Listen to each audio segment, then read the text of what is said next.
नमस्कार, मेरा नाम मुकेश, आपका इस ऑनलाइन क्लास में स्वागत है। हमारी जवाहर नवोदय विद्यालय की क्लास चल रही थी और अपना टॉपिक चल रहा था फैक्टर एंड मल्टीपल, गुणनखंड और गुणज। तो उसमें अपन 51 तक क्वेश्चन कर चुके थे। 52 वाला क्वेश्चन था, वैसे 52 को भी कर चुके थे, लेकिन आज फिर इसको दोबारा से करते हैं और उसके दूसरे तरीके से भी इसको ऑप्शन से भी इसको कर सकते हैं। अपन को इसको कैसे कर सकते हैं, ऑप्शन से भी कर सकते हैं।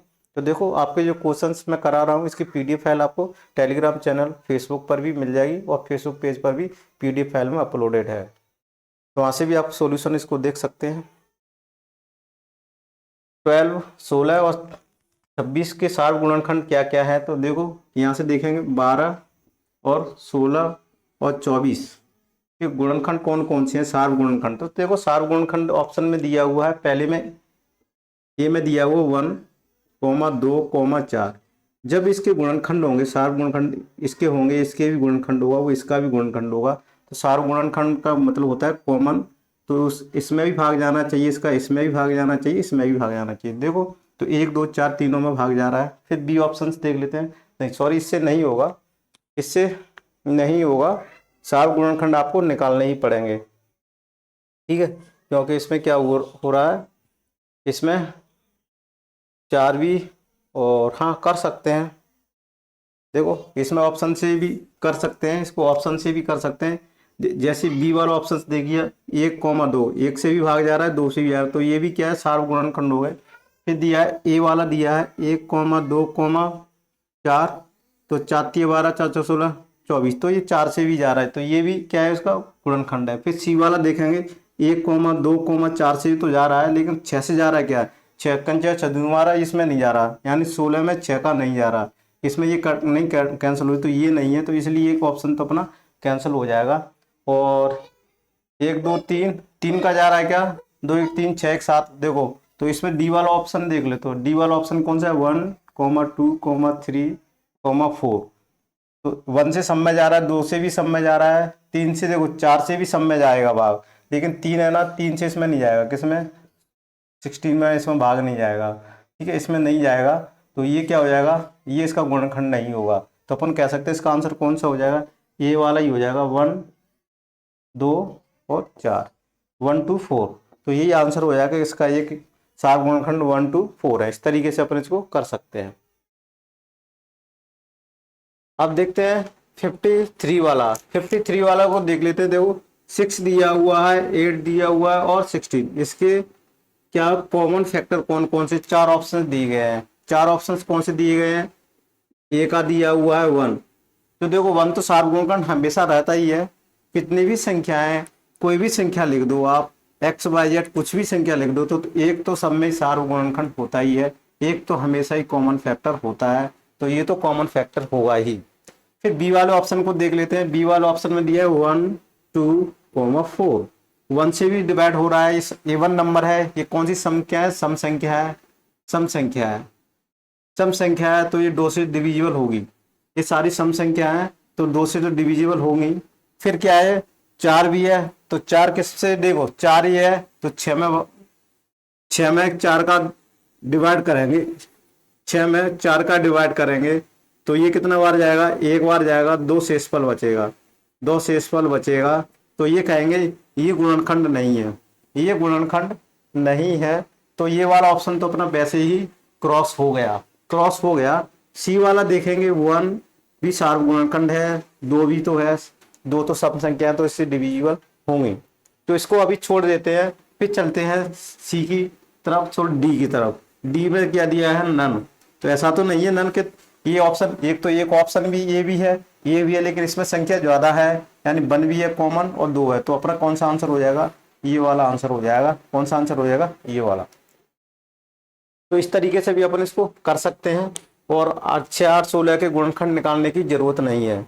6, 8, 4 के गुणनखंड भी निकालोगे तो अपन इस तरीके से करेंगे जो मैंने पहले कराया था। क्या कराया था कि 6 के, 8 के और 16 के क्या निकालने पड़ेंगे अपन को, फैक्टर निकालने पड़ेंगे। क्या निकालने पड़ेंगे, फैक्टर निकालने पड़ेंगे। देख, 6 का फैक्टर निकालना पड़ेगा, 1 आएगा, 2 आएगा, 3 आएगा और 6 आएगा, इस तरीके से निकालना पड़ेगा। फिर 8 का देखना पड़ेगा, 8 का कितना आएगा, 8 का कितना आएगा, 1 आएगा, 2 कॉम आएगा, 4 आएगा और 8 आएगा, ऐसे ही आएगा ना। तो इस तरीके से आएंगे। फिर क्या है अपना 16 का है, 16 का कैसे निकाल सकते हैं, 1 आएगा, 2 भी आएगा, ठीक है, फिर 4 भी आएगा, 8 भी आएगा और 16 भी आएगा। यानी 2 की पावर कितना होता है, 4 होता है, ठीक है, कितना होता है, 4 होता है। तो 5 फैक्टर होंगे, 1 2 3 4 5 फैक्टर होंगे। फिर इसमें सार गुणनखंड देखते हैं। तो देखो एक तो ये कॉमन मैच कर रहा है 1, एक 2 भी मैच कर रहा है, लेकिन 3 4 तो मैच कर रहा है लेकिन 3 इसमें नहीं है, 8 इसमें है लेकिन 8 इसमें नहीं है, 6 इसमें है तो इसमें नहीं है। तो अपना कौन सा आंसर हो जाएगा, सार गुणनखंड कौन सा हो जाएगा, कॉमन फैक्टर कौन सा हो जाएगा, कॉमन फैक्टर हो जाएगा। देखो यहाँ लिख लेते हैं कॉमन फैक्टर, कॉमन फैक्टर कितना हो जाएगा, देखो कॉमन फैक्टर 1 और कॉमा 2 हो जाएगा, 4 तो नहीं होगा, तो ये क्या हो जाएगा, अपना आंसर हो जाएगा, ठीक है ना। तो इस तरह से ये फैक्टर, कॉमन फैक्टर ज्ञान कर सकते हैं। तो कौन सा होगा इसमें, अपना सी वाला ऑप्शन हो जाएगा, ठीक है, सी वाला ऑप्शन हो जाएगा इसमें आंसर। अब चलते हैं अपन, सबसे बड़े और सबसे छोटे गुणनखंड के बीच का अंतर निकालना है। देखो इस तरीके के, the greatest and smallest factor of कितने का, 78 का, और दोनों के बीच में क्या ज्ञात करना है, डिफरेंस ज्ञात करना है कि सबसे छोटे सबसे छोटे गुणनखंड और सबसे बड़े गुणनखंड के बीच में अंतर, यानी सबसे ग्रेटेस्ट और सबसे स्मॉलेस्ट फैक्टर के बीच में डिफरेंस, यानी दोनों के बीच में कितना अंतर है वो ज्ञात करना है। तो देखते हैं। तो जो 78 है, 78 के सबसे बड़ा फैक्टर कौन सा होगा, 78 का, देखो 78 का सबसे छोटा फैक्टर कौन सा होता है, 1 होता है, आपको ये पता है। और 78 हमेशा सबसे बड़ा होता है। स्वयं वो संख्या होती है, स्वयं संख्या क्या है, वो स्वयं संख्या, वो स्वयं संख्या क्या होती है, वो स्वयं संख्या क्या होती है, वो स्वयं संख्या बड़ा फैक्टर होती है, बड़ा फैक्टर होता है, ठीक है। तो 78 क्या है, बड़ा हो गया। अब इन दोनों के बीच में क्या निकालना है, डिफरेंस। डिफरेंस का मतलब होता है बड़ी में से छोटी को माइनस करना। 78 माइनस के 1 तो कितना आ जाएगा, 77। तो ये समझ में आ गया, 77 आ गया। और ए वाला ऑप्शन है अपना, तो यही क्या हो जाएगा, अपना आंसर हो गया। यहाँ तक कोई दिक्कत है तो बताइएगा। समझ में आ गया, 77 के सबसे छोटा स्मॉलेस्ट। अब देखते हैं 55, वो संख्या जिसमें 2 से अधिक गुणनखंड हो क्या कहलाती है, वो संख्या कौन सी है जो 2 से अधिक गुणनखंड रखती हो। वो मैं बता भी चुका था आपको, बहुत बार रिपीट भी हो चुका है कि 2 से संख्या वो संख्या है जिसके 2 से अधिक गुणनखंड हो, यानी मोर देन 2 फैक्टर, यानी which have more than 2 factor are called, क्या कहलाती है, कंपोजिट नंबर। यानी जो संख्या, जैसे मैं ये कहूँ 6 है, 6 के 1 भी फैक्टर है, 2 भी फैक्टर है, 3 भी फैक्टर है और एक 6 भी है। मोर देन 2, ये कौन से मोर देन 2 फैक्टर है, मोर देन 2 फैक्टर है, यानी कितने, 2 से ज़्यादा है, या कहेंगे अपन 4 फैक्टर है। वो संख्या क्या कहलाएगी, कंपोजिट नंबर कहलाएगी। कौन सी संख्या कहलाएगी, कंपोजिट नंबर। क्या कहलाएगी, कंपोजिट नंबर, यानी क्या कहलाएगी, भाज्य संख्या। क्या कहलाएगी, भाज्य संख्या कहलाएगी। यहाँ तक दिक्कत है कोई तो बताइएगा, कौन सी संख्या कहलाएगी, वो भाज्य संख्या कहलाएगी वो संख्या। अब चलते हैं अगले प्रश्न की तरफ कि एक भाज्य संख्या और एक भाज्य संख्या में कितने वनस्ट होते हैं। तो देखो क्वेश्चन को पढ़ो, क्वेश्चन में क्या कह रहा है, बोर्ड पे क्या लिखा हुआ है कि एक अभाज्य संख्या और एक भाज्य संख्या में कितने वनिष्ठ गुणनखंड होते हैं। एक भाज्य संख्या ले लेते हैं, कौन सी ले लेते हैं, एक अभाज्य संख्या ले लेते हैं, सपोज करके 5 एक अभाज्य संख्या है, और एक भाज्य संख्या ले लेते हैं, सपोज 6 एक कौन सी है, भाज्य संख्या है। एक अभाज्य संख्या है, एक भाज्य संख्या है, में कितने उभयनिष्ठ गुणनखंड होते हैं। तो इसमें एक गुणनखंड तो इसमें होगा, एक गुणनखंड इसमें होगा, एक 5 होगा इसमें। हमेशा इसके कितने गुणनखंड होंगे, टू फैक्टर होंगे हमेशा, 2 फैक्टर ऑलवेज। कौन से, ऑलवेज किसके होंगे, प्राइम नंबर के। प्राइम नंबर के ऑलवेज कितने फैक्टर होंगे, 2 फैक्टर होंगे। 2 फैक्टर होंगे तो एक संख्या होगी स्वयं, एक स्वयं होगी, इसमें एक आएगा, 2 आएगा, 3 भी आएगा और 6 भी आएगा। तो हमेशा इसमें कौन सा एक कॉमन होगा, ये कॉमन होगा। एक भाज्य और एक अभाज्य संख्या में हमेशा एक गुणनखंड में ओवनिष्ठ गुणनखंड क्या होगा, 1 होगा। तो अपना बी वाला ऑप्शन आ जाएगा क्या, हमेशा बी एक ऑप्शन, कौन सा, ये अपना आंसर होगा। यहाँ तक कोई डाउट है तो बताइएगा, ठीक है। अब चलते हैं 57 की तरफ कि निम्न में कौन सा 56 और 84 का एक समान गुणनखंड नहीं है। 58 क्या एक समान गुणनखंड नहीं है। Which of the following is not a common factor of 56 and, क्या पूछ रहा है यहाँ ये पूछ रहा है 56 और 84 का एक कॉमन फैक्टर नहीं है। यानी जिसमें जो फैक्टर दिए हुए हैं, तीन तीन कॉमन फैक्टर दिए हुए हैं ऑप्शन में, लेकिन एक ऐसा फैक्टर फाइंड आउट करना है जो कि दोनों का कॉमन फैक्टर नहीं है। तो ये भी अपन को पता, मैं आपको क्लास में बता चुका था, मैं आपको क्लास में कक्षा में बता चुका था कि फैक्टर क्या होते हैं। फैक्टर वो फैक्टर कहलाते हैं जिसमें उस संख्या का भाग चला जाए। अगर मैं इसका कोई फैक्टर होगा तो इसमें पूरा का पूरा भाग जाएगा। अगर वो फैक्टर होगी 84, 84 का भी फैक्टर होगा तो वो संख्या में पूरी डिवाइड होनी चाहिए। और दोनों में अगर वो कॉमन है तो इसमें भी उसका डिवाइड होना चाहिए, पूरी तरह भाग जाना चाहिए, रिमाइंडर 0 बचना चाहिए, इसमें भी उसको डिवाइड करेंगे। या कहेंगे वो संख्या डिविजिबल होनी चाहिए, 84 में डिविजिबल होनी चाहिए, यानी 84 में भाग पूरी तरह से भाग चला जाना चाहिए, 56 में भी पूरा भाग चलाना चाहिए कॉमन फैक्टर का से। यहाँ से देख लेते हैं 56 में 84 में एक कौन सा फैक्टर है जो एक समान गुणनखंड नहीं है।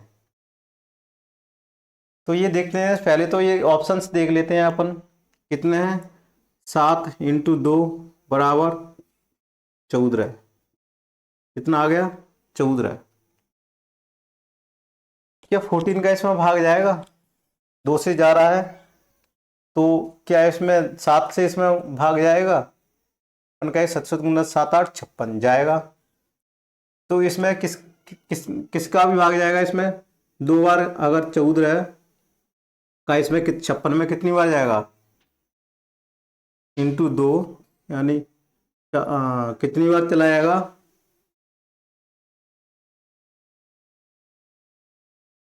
16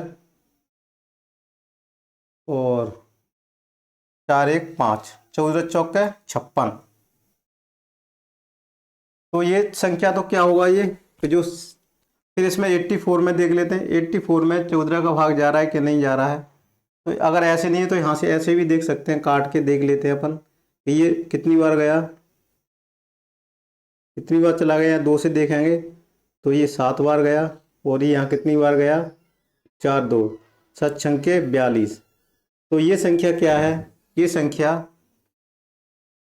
का एक 14 क्या है, फैक्टर है। यानी 56 और 84 का कॉमन फैक्टर कौन सा है, 40 है। तो ये तो 14 है, लेकिन अपन को कौन सा देखना नहीं है। फिर बी वाला देख लेते हैं 21। 21 को 7 × 7 × 21, तो ये देखो 6 4 10 11, इसमें 3 का डिवाइड तो नहीं आएगा, इसमें 3 का डिवाइड तो नहीं आएगा, ठीक है, 3 का नहीं जाएगा। तो देखो 6 6 दूनी 12, तो ये तो संख्या 21 का क्या होगा, नहीं होगी। आप देख देख सकते हैं 84 में अगर 3 का भाग कितने का दिया जाए, 2 का भाग दिया जाए, सॉरी 21 में 21 4 4 दूनी 8, 21 का तो इसमें जाएगा, लेकिन 21 में 6 6 दूनी 12 इसमें नहीं जाएगा, 56 में नहीं जाएगा। तो देखो ये अपने अगर ऐसे देखें 56, 84 का हाईएस्ट कॉमन फैक्टर एचसीएफ कितना होगा, 28 होगा। 28 होगा, अगर इसको इसका डिफरेंस ज्ञात करेंगे तो ये कितना आएगा, 28 आएगा। कैसे आया, 84 माइनस के 56 की करेंगे तो 28 आ गया। क्या हो गया, एचसीएफ आ गया, एचसीएफ आ गया किसका, इन दोनों का एचसीएफ। अगर 28 हो गया तो 28 कितने का भाग जाएगा, जो 7 से भी भाग जाएगा, 14 से भी जाएगा, 14 दूनी 28, और किससे जाएगा अपन, 7 से भी जाएगा, देखो 28 है, ये किसका गुणनखंड है, ये क्या आ जाएगा 14 से भी भाग जाएगा, इसमें 2 से भी भागेगा, तो ये कौन सा 14 भी इसका क्या है, एक गुणनखंड है, 14 भी इसका एक गुणनखंड है, 2 भी इसका गुणनखंड है, और क्या है 14, 2 भी गुणनखंड है, और एक 7 भी इसका गुणनखंड है, और 28 तो है ही इसका, 21 नहीं है इसमें, क्या 21 नहीं है, 21 नहीं है, तो इसका आंसर कौन सा हो जाएगा, बी वाला ऑप्शन 21 इसका एक कॉमन फैक्टर नहीं होगा, 21 इसका एक कॉमन फैक्टर नहीं होगा।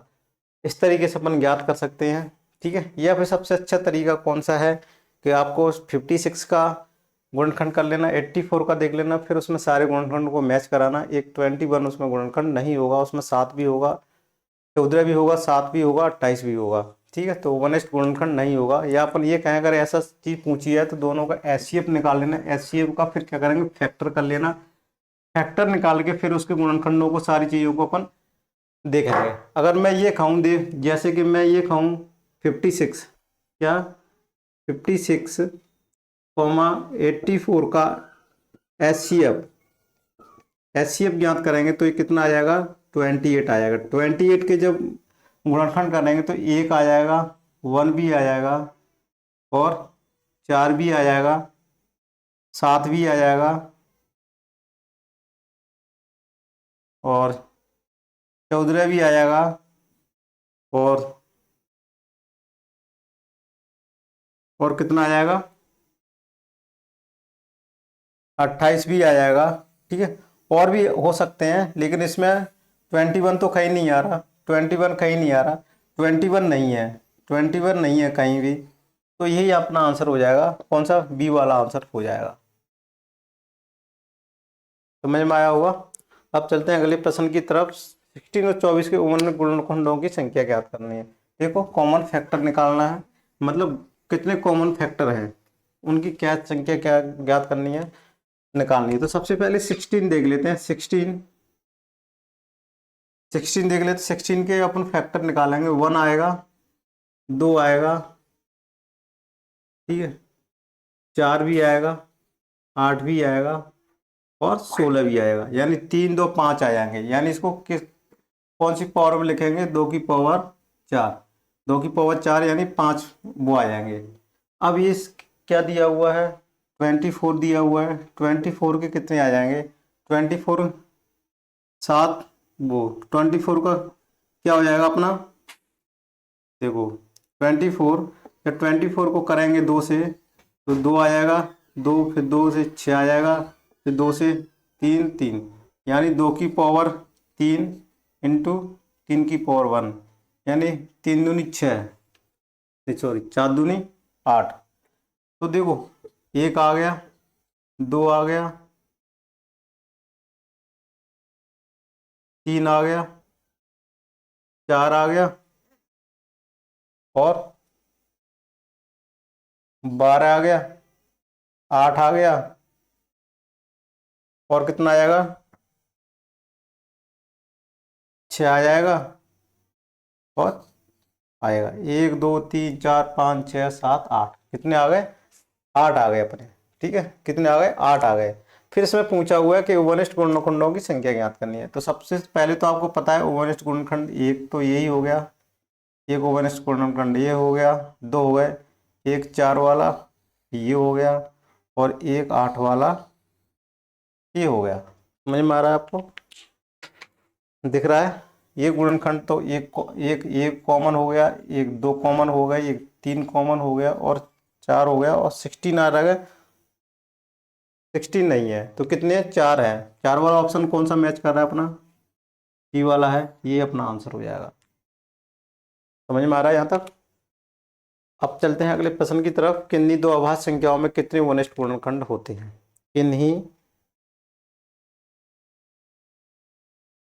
सबसे स्मॉलेस्ट कंपोजिट नंबर पूछा हुआ है। क्या पूछा है, कंपोजिट नंबर कौन सा है। कंपोजिट नंबर देखो कौन से हैं, कंपोजिट नंबर क्या होता है, मोर देन 2 फैक्टर। 1 तो नॉर है, 2 क्या है प्राइम नंबर है, 3 भी प्राइम नंबर है, और ये 4 4 हो गया, 5 हो गया, ये प्राइम नंबर है और ये कंपोजिट नंबर है। क्या है? Composite number. क्या है? कंपोजिट नंबर है, यानी ये कौन सी संख्या है? भाज्य संख्या है। क्या लिखेंगे? भाज्य संख्या है। तो सबसे छोटी भाज्य संख्या कौन सी होगी? ये हो जाएगी, कौन सा वाला ऑप्शन है? डी वाला। यहाँ तक कोई दिक्कत है तो बताइए। तो ये अपना आंसर हो गया। अब देखते हैं अगला प्रश्न है, दो अंकों की सबसे बड़ी अभाज्य संख्या कौन सी है? दो अंकों की सबसे बड़ी अभाज्य संख्या भी अपन पहले बता चुके थे, कौन सी होगी इसमें? 97। कितना आया था? 97 है। क्या 97 किसी संख्या से डिवाइड होती है? तो नहीं होती है, तो अपना ये ऑप्शन हो जाएगा। दो अंकों की सबसे बड़ी संख्या कौन सी होती है? 97 संख्या होती है। आप चेक कर लेना। ठीक है, तो यहाँ तक समझ में आ गया होगा तो 97 क्या है? सबसे बड़ी अभाज्य संख्या है। अब चलते हैं 65। 100 से कम कितनी अभाज्य संख्या है? तो 1 से 100 के बीच में कितनी भाज्य संख्या होती है, या 100 से कम? How many numbers less than 100 are prime number? तो कितनी होती है? 25 होती है। 1 से 100 के बीच में, 1 से 100 के बीच में, ठीक है, या इसमें अपन कहें लेस देन 100, कितनी है? प्राइम नंबर ही है, 25 प्राइम नंबर होती है। अब बात संख्या कितनी है? 25 होती है। ये वाला ऑप्शन अपना सही है।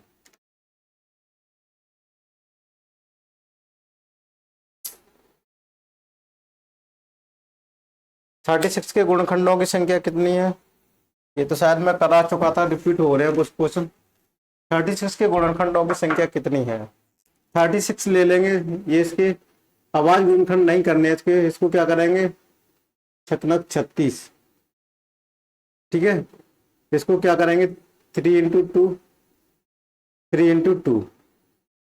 अभाज्य गुणनखंड ज्ञात करने हैं तो 3 की पावर 2, 2 की पावर। गुणनखंडों की संख्या प्राप्त करने के लिए मैंने क्या बताया था? पावर में क्या कर देंगे? इसकी पावर है 3, इसकी पावर कितनी है? 2, तो इसमें 2 में 1 जोड़ देंगे। इसकी पावर भी कितनी है? 2, तो 1 इसमें और जोड़ देंगे। तो 3 × 3 कितना आ जाएगा? 9 आ जाएगा। और 9 अपना सी वाले ऑप्शन में दिया हुआ है। यहाँ तक कोई दिक्कत हो तो बताइएगा।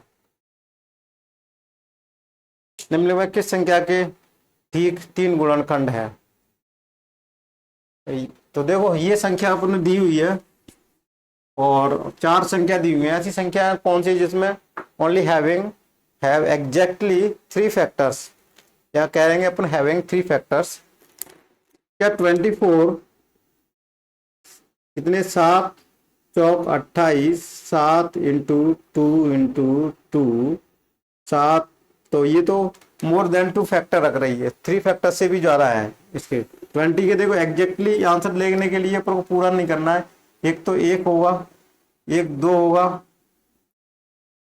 और एक 4 भी हो गया, और एक 6 भी हो गया। तो ये तो मोर देन 3 से ज्यादा चलते जा रहे हैं। एक 24 भी होगा। तो ये ऑप्शन तो नहीं होगा अपना। ये वाला ऑप्शन तो क्रॉस ही हो गया। बी वाला देख लेते हैं।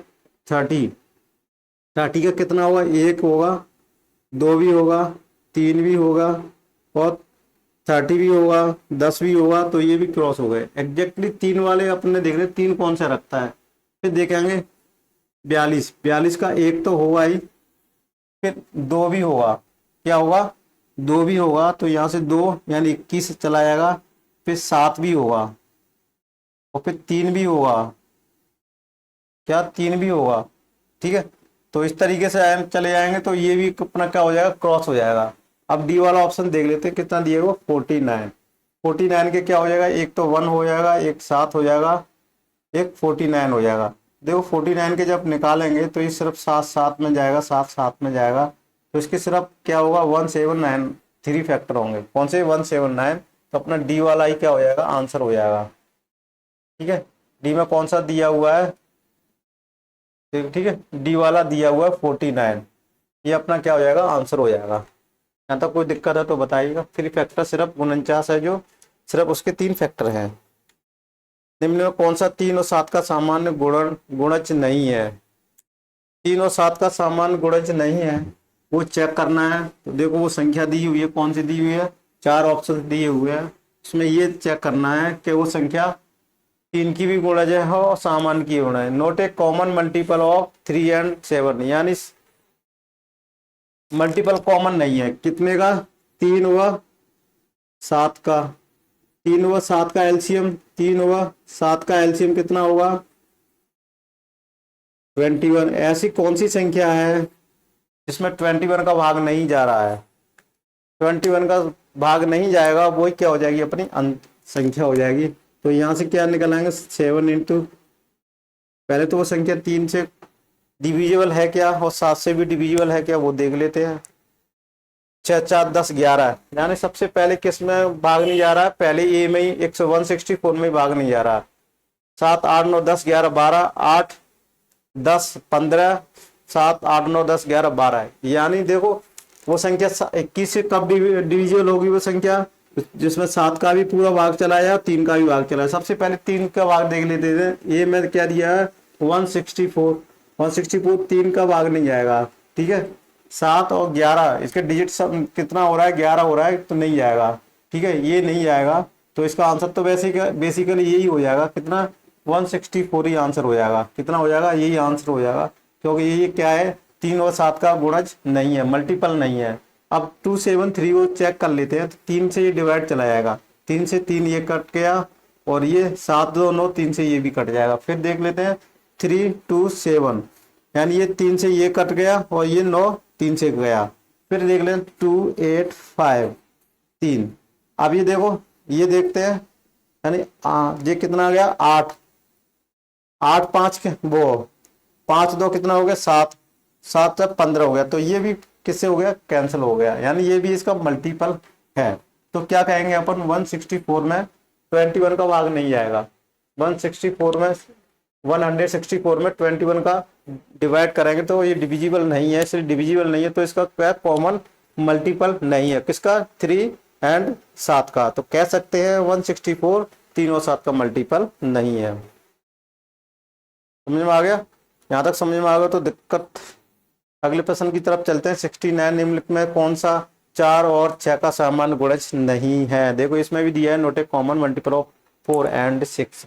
4 एंड 6 का क्या करेंगे, एलसीएम निकाल लेते हैं, वो संख्या का क्या निकाल लेते हैं, एलसीएम निकाल लेते हैं, किसका, 4 और 6 का एलसीएम निकाल लेते हैं। तो 2 आ जाएगा, 2 2 3 6, यहाँ से 2 3, फिर यहाँ से 3 3 गया, 3 दूनी 6 दूनी 12, कितना आएगा, तो कितना आ गया, 12 12 आ गया। यानी इसको क्या किया अपने, एलसीएम निकाला, लोएस्ट कॉमन मल्टीपल होता है एलसीएम का, तो 12 आ गया।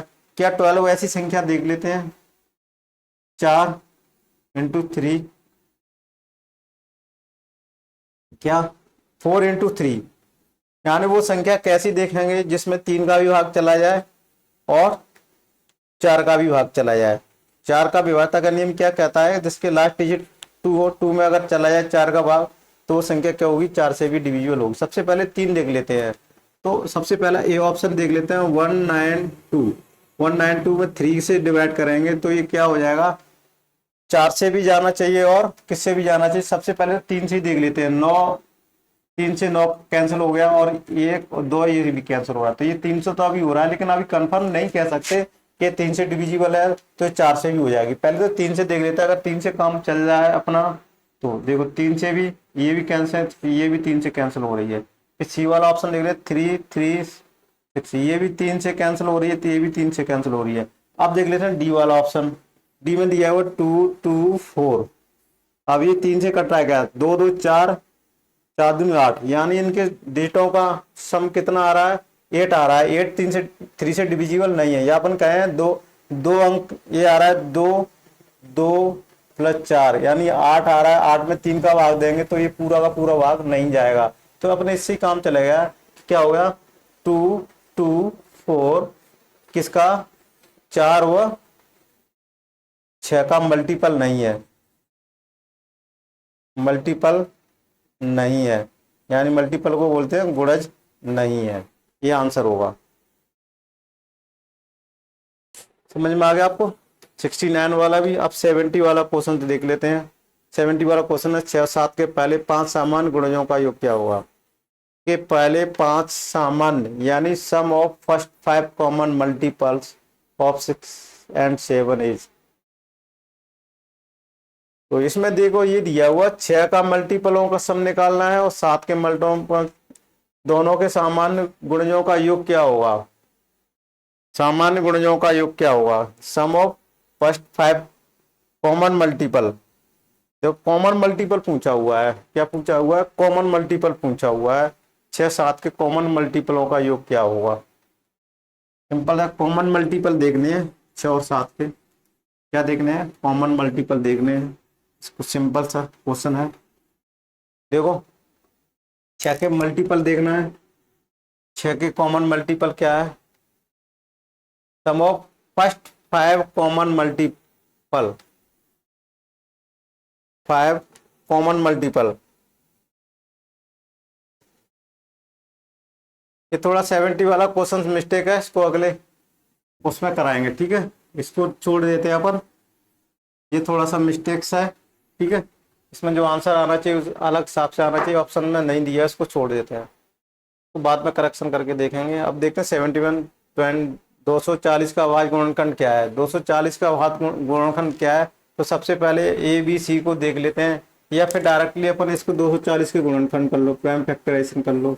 प्राइम फैक्टराइजेशन करेंगे तो 2 से ये जाएगा 1 2 120 आ गया, 2 से फिर जाएगा ये 60 बार जाएगा, 2 से फिर करेंगे तो 30 बार जाएगा, फिर 2 से इसको करेंगे 15 बार जाएगा, फिर 3 से इसको करेंगे, फिर 5 से 5 गया। यहाँ से कितना आएगा, 2 की पावर 4 इंटू 3 इंटू 5। 2 की पावर 4 किस में आ रहा है, 3 इंटू 5, ए वाले ऑप्शन से में आ रहा है। कौन सा हो जाएगा, यही आंसर हो जाएगा, ठीक है। दिक्कत 71 वाला हो गया। 72 वाला 231 के अभाज्य गुणनखंड खंड ज्ञात कीजिए। 231 कितने का, 231 यानी कितना 231। इसका देखना है, 3 से कैंसिल हो रहा है, 3 2 5 1 6 7 21 22 23, कितना 21 22 23, फिर क्या कटेगा, फिर ये किससे जाएगा 7 से 11, फिर 11 से एक बार, तो ये इसके फैक्टर कितना हो गया 3 इंटू 7 इंटू 11, तो ये भी क्या हो गया, ए वाला ऑप्शन सही मैच कर गया। 72 वाला हो गया। अब 73 और 216 के अभाज्य गुणनखंड ज्ञात करने। अब कौन से 216 के अभाज्य गुणनखंड ज्ञात करना है, वही सिंपल तरीका। 206 के अभाज्य गुणनखंड ज्ञात करने हैं। 216 इधर नहीं कर रहा है, ऑप्शन के नीचे जा रहा है। 216 के क्या करने हैं, अभाज्य गुणनखंड करने हैं। 216 सबसे पहले तो 2 का ही चला जाएगा, इसमें 2 नहीं गया तो 0, फिर 8, फिर 2 यानी 5 4, फिर 2 से गया 2 15 2 दूनी 4 और 7, फिर एक 3 से कट जाएगा 9 बार, फिर 3 से कट गया 3 बार, फिर 3 से कट गया, यानी 3 की पावर कितना आ जाएगा यहाँ से 3, और 2 की पावर 3 आएगा। 2 की पावर 3 3 पावर ऑप्शन कौन सा, बी ऑप्शन से अपना मैच करेगा। कौन सा आंसर हो जाएगा, बी वाला। कोई दिक्कत है यहाँ तक। 73 वाला भी क्वेश्चन हो गया। 74 90 का अभाज्य गुणनखंड कौन सा होगा। देखो 90 का अभाज्य गुणनखंड कौन सा हो गया, 90 का अभाज्य गुणनखंड क्या होगा, वो अपन को चेक करना है। कितने का, 90 का।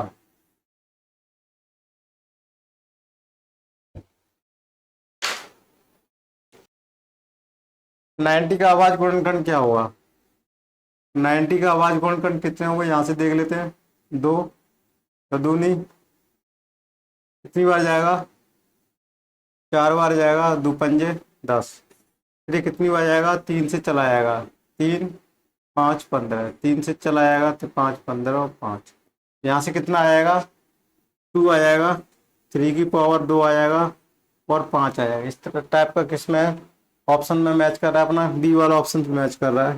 कौन सा, बी वाला ऑप्शन मैच कर रहा है। यही क्या हो जाएगा अपना आंसर।